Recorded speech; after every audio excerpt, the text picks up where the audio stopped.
negara itu belum mampu mengolah sendiri, artinya karena yang punya teknologi, yang punya mungkin modal asing, akhirnya mau gak mau itu dikelola asing. Nah, ketika mungkin Islam itu mengatur, apakah ketika mungkin negara belum mampu untuk mengelola sendiri secara penuh, apakah juga akan sama, akan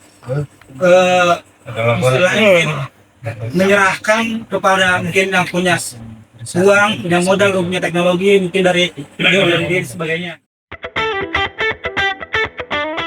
Lebih ke perkara yang tadi ya, kayak pengolahan sumber daya alam. Jadi kan mungkin tadi sudah dijelaskan bahwa fakta ketika pengolahannya secara kapitalisme dan sebagainya itu kerusakannya itu begitu jelas. Nah, mungkin pertanyaan saya lebih ke tadi bahwa saya juga pengen mungkin pulang dari sini punya sedikit jawaban ketika mungkin ada pembahasan di luar sana, dan saya bisa sedikit menjelaskan bagaimana dari sudut pandang saya itu sendiri. Nah, mungkin tadi seperti yang tadi Mas tadi bahwa secara teknis itu bagaimana. Nah, jadi ya kan ketika mungkin Islam mengelola sumber daya alam itu, apakah juga akan dikelola oleh investor atau pengelola duit, karena saat ini juga kadang-kadang ketika pemerintah ataupun yang berkuasa tanya kenapa tidak mengelola sumber daya sendiri, kemudian untuk benar untuk rakyat, kadang-kadang mereka beralasan bahwa negara itu belum mampu mengelola sendiri, artinya karena yang punya teknologi, yang punya mungkin modal asing, akhirnya mau gak mau itu dikelola asing. Nah, ketika mungkin Islam itu mengatur, apakah ketika mungkin negara belum mampu untuk mengelola sendiri secara penuh, apakah juga akan sama, akan istilahnya mungkin menyerahkan kepada mungkin yang punya uang, punya modal, punya teknologi, mungkin dari sebagainya. Karena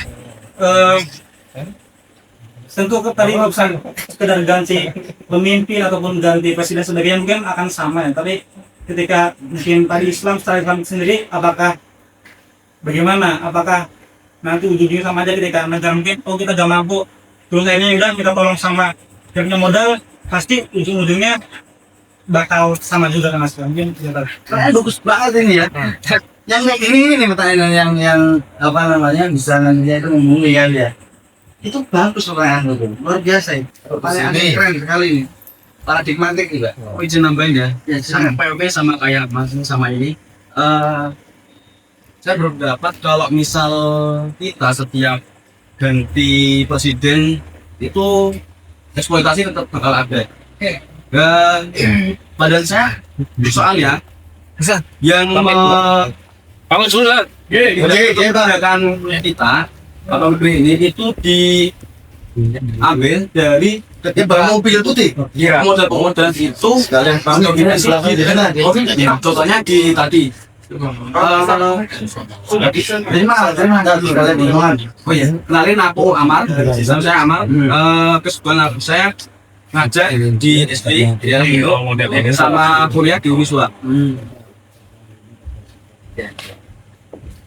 Ketika kita ganti presiden, kita tetap sama loh.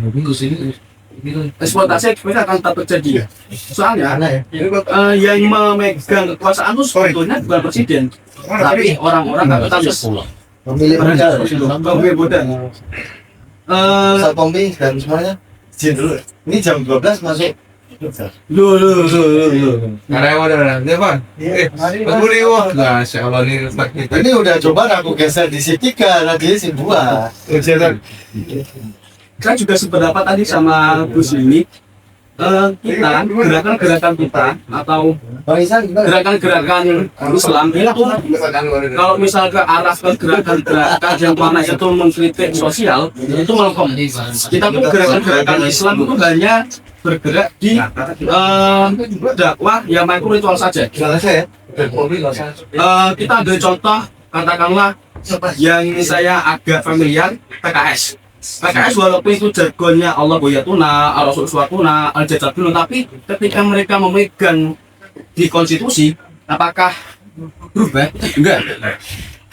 meneruskan apa ya? Bahkan malah meneruskan apa yang dirusak oleh sistem itu. Mungkin saya ini cukup sekian sih. Ada yang berikan jawaban dari pertanyaan Mas Rizky nggak? Jadi gini, ketika negara misalnya tidak mampu, itu kan sebenarnya alasan yang sama yang diomongin Soekarno, alasan sama yang diomongin Soeharto, dan 80 tahun ini nggak mampu terus, nggak ada dana. Karena apa? Karena permodalan itu dikuasai oleh swasta. Kayak gitu kan. Nah, Islam kayak gimana? Boleh sebenarnya ketika misalnya negara belum mampu nih, belum mampu masa skillnya, kayak gitu kan ya. Kalau modal nggak mungkin, karena apa? Semuanya negara itu mempunyainya. Semuanya negara mempunyainya. Artinya bahwa kalau individu itu cuma mempunyai harta di level kepemilikan individu, tapi negara itu mengelola apa namanya kepemilikan publik ya untuk dikembalikan ke publik. Artinya sebenarnya secara modal dan kekayaan ini paling besar di negara.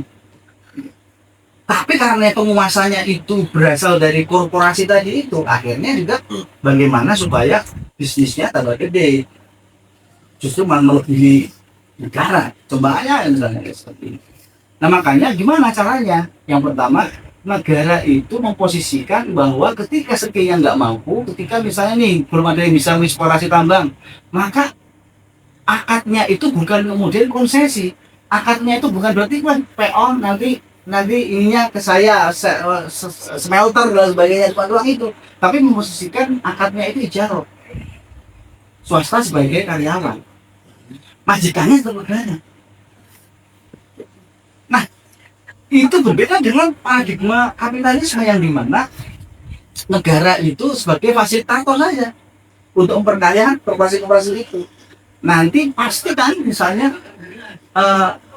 kalau sudah teknologinya diserap, ya skillnya itu kemudian dipunyai oleh negara yang kemudian itu mengeksplorasi diri ya dengan kepentingan seluas-luasnya untuk publik, ya gitu sih sebenarnya. Jadi masalah teknisnya itu mau seperti itu enggak terus terusan sampai 80 tahun kemerdekaan itu cuma kayak gitu aja posisinya kan, di situ terus ya. Yang di lapangan cuma tetap aja bisnis. Nah, disitulah titik kritisnya saat ini. Nanti ketika ini dikuasai Islam, ya, maka ilmu pengetahuan, teknologi, kemudian kemampuan modal di situ, ya harus mandiri. Bukan kemudian diserahkan kepada korporasi lagi, ya gitu kan ya. Karena apa? Korporasi hukum asalnya nggak boleh memiliki itu. Tapi kalau dia itu bekerja untuk negara, ya keuntungan itu untuk negara, ya. Jadi yang kaya itu negaranya, bukan yang kaya itu gaji Islamnya. Nah gitu kan ya. Karena keuntungannya diserahkan kepada negara. Di situ sih tekniknya. Ya. Karena ini sudah mulai apa namanya sangat malam ya, dan teman-teman semuanya pasti nanti ada agenda. Kita teruskan ya. Jangan sampai hanya di malam hari ini yang kita diskusi sangat menarik seperti ini ya, berlaku untuk nanti isu-isu yang mungkin kita angkat nantinya.